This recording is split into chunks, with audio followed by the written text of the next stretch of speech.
नमस्कार मेरे प्यारे भाइयों, मेरी प्यारी बहनों, स्वागत है आपका कोचिंग हब्स में। मैं हूं आपका होस्ट ललित और आज की इस वीडियो में हम लोग बात करेंगे कि अगर आप लोग फ्रीलांस राइटिंग करते हैं तो कौन कौन से वो टूल हैं जिनकी मदद से आपको फ्रीलांस राइटिंग में आपकी बहुत ज़्यादा मदद मिलेगी। आपको इन टूल्स का अगर आप लोग यूज करेंगे तो इसके बारे में ये पूरा वीडियो है। तो बिना देर के मैं स्टार्ट करता हूँ सबसे पहले टूल से।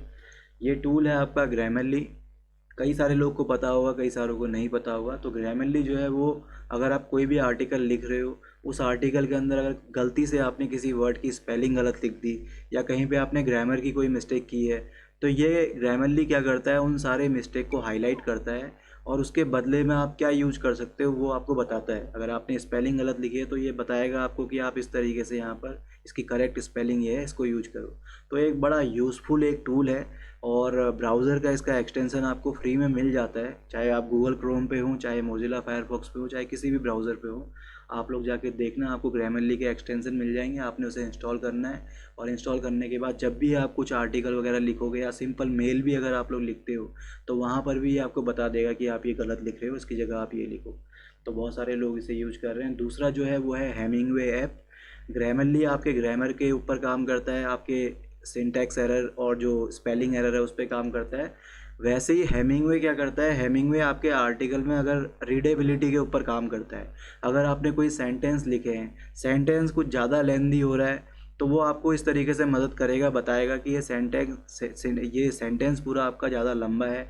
अगर वो कॉम्प्लेक्स है तो बताएगा आपको ये कॉम्प्लेक्स है और आपको उसके ऑल्टरनेट तरीके बताया कि क्या आप उसमें हटा सकते हो या क्या उसमें लगा सकते हो। उन सब चीज़ों के बारे में बताता है। तो उन सारे सिंटैक्स को, सारे सेंटेंस को ये हाईलाइट करता है।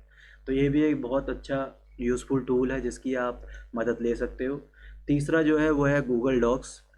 गूगल डॉक्स ये है कि कई बार जब हम अपने क्लाइंट के उसमें काम करते हैं तो बार बार हम उसको, जो भी हमने लिखा होता है उसको हम अपलोड करते हैं, बंदा अगला डाउनलोड करता है।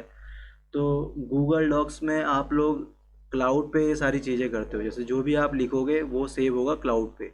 तो उसका क्या होगा कि अगर आपको क्लाइंट को देना है तो क्लाइंट को आप सिर्फ एक लिंक दोगे। स्टार्टिंग में आप बोलोगे ये लिंक है, आप इस पर चेक कर लीजिए।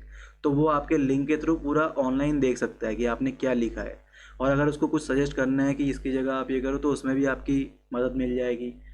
तो गूगल डॉक्स इस तरीके से सही है कि आपको बार बार फाइल अपलोड नहीं करनी, डाउनलोड नहीं करनी, आप क्लाउड पे उसको सेव करो, क्लाउड का ही लिंक दो ताकि आप इंस्टेंटली कोई अगला उस पर इंटरेक्ट कर सके, देख सके और आपको सजेस्ट कर सके।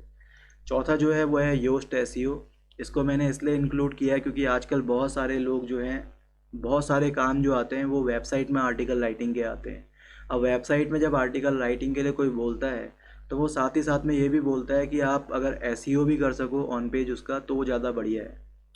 तो कई सारे लोगों को एसईओ के स्टैंडर्ड पता नहीं होंगे कि कैसे एसईओ हम यूज करें। एसईओ में अपनी कुछ एल्गोरिदम्स होती हैं, एल्गोरिदम आपको वैसे नहीं लगानी, लेकिन उसमें बताया होता है कि आप किस किस तरीके से कीवर्ड्स का यूज करेंगे या फिर क्या करेंगे जिससे आपका आर्टिकल गूगल के उस पर रैंक करेगा, सर्च इंजन पे, सर्च ब्राउज़र पे।